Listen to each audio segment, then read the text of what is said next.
Hello అండి, welcome to my channel. ఈరోజు వీడియోలో చేదు లేకుండా కాకరకాయ కర్రీని ఎలా ఈజీగా ప్రిపేర్ చేసేసుకోవచ్చో చూసేద్దాం.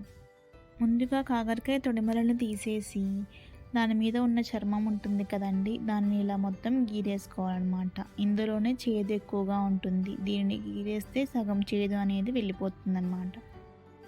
ఇలా అన్ని కాకరకాయలను గీరుకున్న తర్వాత వీటిని శుభ్రంగా కడిగేసి పక్కన పెట్టేసుకోండి. తర్వాత ఈ కాకరకాయలను వీడియోలో చూపిస్తున్న విధంగా గుండ్రంగా సన్నగా కట్ చేసుకోవాలి. ఇలా కాకరకాయలన్నింటినీ కట్ చేసుకున్న తర్వాత ఉప్పు మరియు పసుపు కలిపిన నీటిలో ఒక 10 నిమిషాల వరకు నానబెట్టేసేయండి. ఇలా చేయడం వల్ల చేదు అనేది పోతుందన్నమాట. ఇలా 10 నిమిషాల తర్వాత కాకరకాయలను బాగా స్క్వీజ్ చేసి ఒక బౌల్లోకి తీసుకొని పక్కన పెట్టేసుకోండి. స్క్వీజ్ చేసేటప్పుడు చేదు మొత్తం పోవాలన్నమాట. అలా స్క్వీజ్ చేసుకోవాలి. తర్వాత స్టవ్ మీద ప్యాన్ పెట్టుకొని అందులో 2-3 టేబుల్ స్పూన్ల వరకు ఆయిల్ని వేసుకోండి. ఆయిల్ హీట్ అయిన తర్వాత మనం ముందుగా శుభ్రం చేసుకున్న కాకరకాయ ముక్కలను మొత్తం వేసేసి లైట్ గోల్డెన్ షేడ్ వచ్చేంత వరకు వీటిని వేయించుకోవాలన్నమాట. ఇలా కాకరకాయలను వేయించుకొని కర్రీ చేసుకోవడం వలన ఇది చాలా టేస్టీగా ఉంటుంది మరియు చేదు కూడా మొత్తం పోతుందండి. నేను ఎప్పుడు కాకరకాయ కర్రీ చేసినా ఇలాగే చేస్తాను, చాలా టేస్టీగా ఉంటుంది. ఇలా కాకరకాయలన్నీ ఫ్రై అయ్యి గోల్డెన్ షేడ్ వచ్చిన తర్వాత దీనిని ఒక బౌల్లోకి తీసుకొని పక్కన పెట్టేసుకోండి.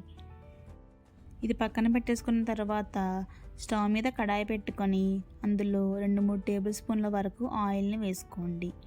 ఆయిల్ హీట్ అయిన తర్వాత ఒక స్పూన్ వరకు తాలింపు గింజలను, 2 ఎండుమిర్చి చీలికలు, అదేవిధంగా దంచుకున్న వెల్లుల్లి, కరివేపాకు కూడా వేసుకొని కొద్దిగా వేయించుకోవాలి.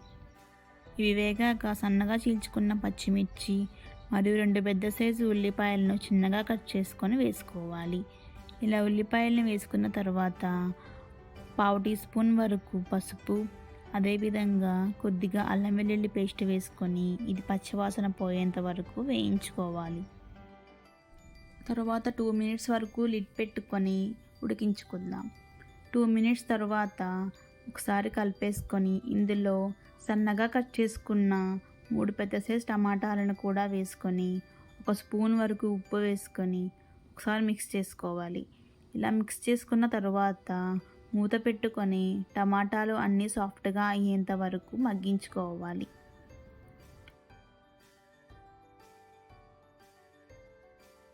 ఒక 2 మినిట్స్ తర్వాత టమాటాలు అన్నీ ఇలా మెత్తగా మగ్గిపోతాయండి. అప్పుడు మనం ముందుగా వేయించి పెట్టుకున్న కాకరకాయ ముక్కలను కూడా వేసుకొని కాకరకాయ ముక్కలు మరియు టమాటాలు మొత్తం కలిసే విధంగా బాగా కలుపుకోవాలి. ఇవన్నీ మిక్స్ చేసుకున్న తర్వాత ఇందులో ఒక స్పూన్ వరకు కారం, 1/2 టీ స్పూన్ వరకు ధనియాల పొడి, 1/2 టీ స్పూన్ వరకు గరం మసాలా కూడా వేసుకొని ఈ స్పైసెస్ అన్నీ ముక్కలకు పట్టే విధంగా బాగా మిక్స్ చేసుకోండి. ఇలా మొత్తం మిక్స్ చేసుకొని 2 మినిట్స్ ఉడికించుకున్న తర్వాత చివరిగా ఇందులో కొత్తిమీర మరియు పుదీనాని కూడా వేసుకొని 2 మినిట్స్ ఉడికించుకొని దింపేసుకుంటే ఎంతో టేస్టీ అయిన కాకరకాయ కర్రీ రెడీ. ఈ కాకరకాయ కర్రీని నేను చెప్పిన విధంగా ట్రై చేసి చూడండి. కాకరకాయ ఇష్టపడని వాడు కూడా ఒక ముద్ద ఎక్కువగానే లాగించేస్తారు. నేను చెప్పినవన్నీ పాటిస్తూ ఇలా కాకరకాయ కర్రీ చేశారంటే చాలా టేస్టీగా ఉంటుంది మరియు చేదు అనేది అస్సలు ఉండదు. సో మీరు కూడా ఒకసారి ట్రై చేసి ఎలా ఉందో కామెంట్స్లో చెప్పండి. ఇలాంటి ఎన్నో రుచికరమైన వంటల కోసం నా ఛానల్ని సబ్స్క్రైబ్ చేసుకోండి. Thank you for watching.